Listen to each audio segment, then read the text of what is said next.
శివాయ. శివుడు ధ్యాన ముద్రలోనే ఉంటాడు. ఆ ధ్యాన ముద్రలో ఉన్న 7 చక్రాల గురించి ఈరోజు తెలుసుకుందాం. సహస్ర చక్రం, అజ్ర చక్రం, విశుద్ధ చక్రం, అనాహత చక్రం, మణిపుర చక్రం, స్వధిష్టాన చక్రం, మూలాధార చక్రం. మొదటిది సహస్రార చక్రం, క్రౌన్ చక్రాన్ని అంటారు. ఇది తలపై భాగం అన్నమాట. మనం పలికే శబ్దం సైలెన్స్ ఆర్ ఓం అని.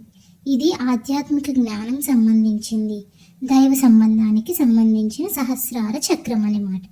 రెండవది ఆజ్ఞ చక్రం. ఇది నుదురు మధ్యలో ఉంటుంది. దీన్ని థర్డ్ ఐ అని అంటాం.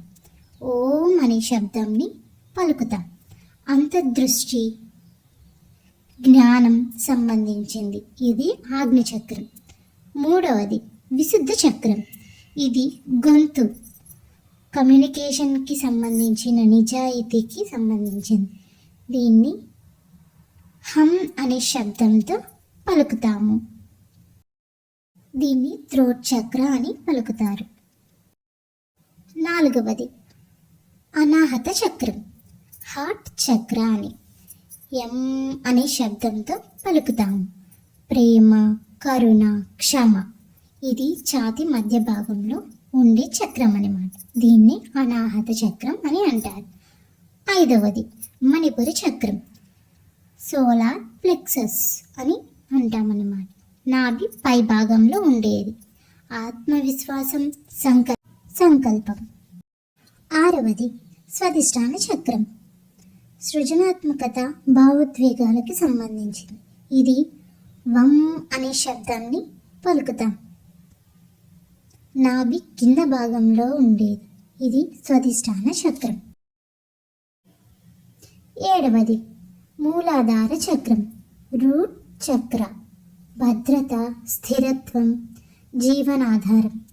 ఇది లం అనే శబ్దంని పలుకుతాం. వెన్నెముక చివర భాగంలో ఉండే ముద్ర. ఈ 7 చక్రాసనాల గురించి మీరు తెలుసుకున్నారు కదా. సహస్రార అండర్స్టాండింగ్, సైలెన్స్ ఓం, అజ్న ఇమాజినేషన్ ఓం. 852 హెడ్జెస్లో ఈ శబ్దంని పలుకుతాం.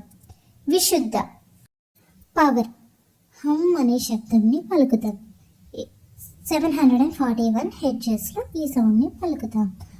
అనాహత లవ్, ఎం అనే శబ్దంని 639 హెడ్జెస్లో ఈ శబ్దం. మణిపుర విజ్డమ్, రమ్ అనే శబ్దం. స్వధిష్టాన ఆర్డర్, వం అనే శబ్దం.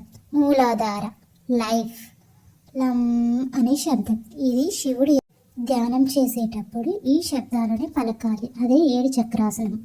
ఓం నమః శివాయ.